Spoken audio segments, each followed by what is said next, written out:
नमस्कार, फूडी स्वातीमध्ये आपल्या सर्वांचं स्वागत आहे। आज आपण ही मूग डाळची खिचडी लहान मुलांसाठी किंवा पेशंटसाठी बनवू शकतात किंवा थंडीमध्ये आपण देखील ट्राय करू शकतात। रोज रोज पोळी भाजी खाऊन कंटाळा आला तर ही खिचडी आपण थंडीमध्ये बनवू शकतात।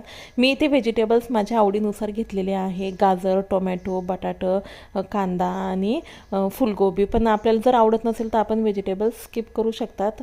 आणि नंतर जेवढे तांदूळ घेतले तेवढीच डाळ घ्यायची आहे। आणि लसूण आपल्याला भरपूर प्रमाणात घालायचं आहे। लसूण अँटीबायोटिक असतो, थंडीमध्ये खूप छान असतं मुलांना। तर खूप साऱ्या लसणच्या पाकळ्या, जिरं, मोहरी घातल्यानंतर थोडं हिंग घालू शकतात। व्हेजिटेबल्स परतल्यानंतर आपल्याला फक्त हळद घालायची आहे आणि आपले तांदूळ सोडून द्यायचे। जेवढी डाळ तेवढा हळद। मी इथे कालीमूचे तांदूळ घेतलेले आहे, आपण इंद्रायणी देखील घेऊ शकतात। आणि छान अशी गरगरीत आपली ही चिकट अशी खिचडी रेडी आहे। मुलं एन्जॉय करू शकतात छान असं तूप घेऊन।